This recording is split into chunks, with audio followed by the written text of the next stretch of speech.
Last console generation, a lot of shooters were 60 frames per second, but there were some limitations. A lot of these games could only manage 720p, so we were getting 60 frames per second, but only at 720p instead of 1080p. This console generation promises bigger and better graphics, so we should be seeing games at 1080p, 60 frames per second, right?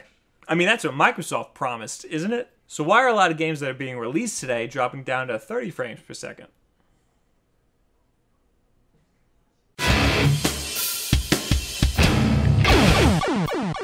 I did a video on why Xbox One games are typically a lower resolution than PS4 games, and that also kind of explains why Xbox One games are sometimes a lower frame rate too. But it's not just Xbox One games. Some cross-platform games are going for 30 frames per second on both consoles, and this pisses a lot of people off.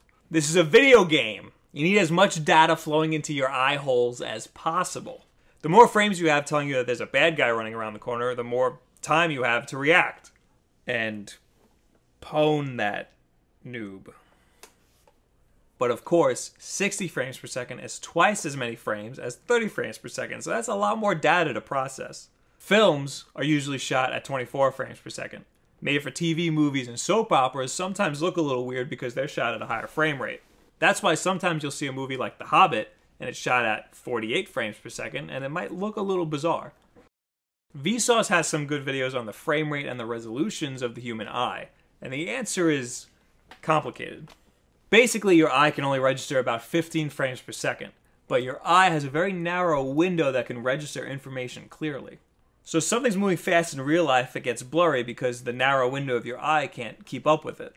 This video is shot at 60 frames per second, knocked down to 24 frames per second, and this is what it looks like to you. See, this video ends up being blurry because of the camera's exposure time.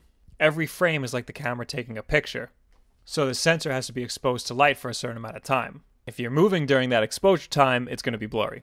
If that exposure time is shorter, then there'll be less blur. In video games, frames aren't naturally blurry from the camera's exposure time because there is no camera. So sometimes developers have to go in and add motion blur to things to make it look more realistic. Hey, wake up, are you still with me?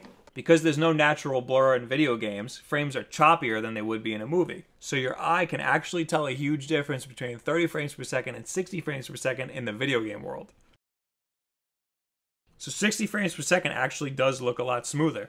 And naturally, the more frames you add, the smoother the gameplay will be. But 60 seems to be the sweet spot because most high-def TVs cap at 60 Hz, or 60 frames per second. Now let's talk about the Order 1886, which is a PS4 exclusive that was supposed to be 60 frames per second, but they ended up dropping it down to 30 frames per second. Normally, developers won't give a reason why they dropped the frame rate or the resolution because they're having technical difficulties and they don't want anybody to know that. But developer Ready at Dawn claimed that their game looked so real that at 60 frames per second, it looked like a soap opera. They needed to drop it down to 30 frames per second to make it look more like a movie. And a lot of people cried bullshit. But this isn't a movie, this is a game. We need that higher frame rate. They must have had some technical difficulties or something.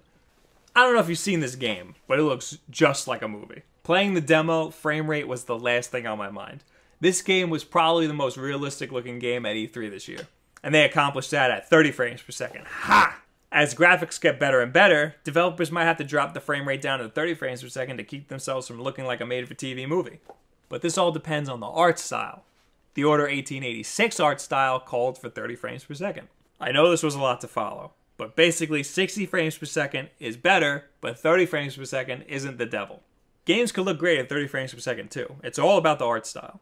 And sometimes technical limitations. If you're still wondering what frames per second means, think about it. Frames per second. Yeah. What do you guys think about this whole 30 versus 60 frames per second deal? Do you think these developers are just making excuses for themselves? Or do you think things might be better at 30 frames per second? Leave it in the comments below. At me on Twitter. Like us on our Facebook page. You can carry the conversation over there as well. This week, our Wolf Den video for Friday will be me and Will in Vegas. Because we're going to Vegas. Screw ya. Like if you like, subscribe if you really like. Thank you very much. Have a good week. I'm going to be playing a song from each soundtrack on this list, but I'm not going to be playing a song from this soundtrack because I will definitely get flagged by YouTube. But here's 3 seconds of a song. You know, promo images for DC heroes or Marvel heroes, those images are always done in what's called the house style, you know, the official style. So for DC, it is Jim Lee. Hands down, 100%, no questions asked. For Jim Lee. For Marvel, Marvel, it's Joe Quesada. yes.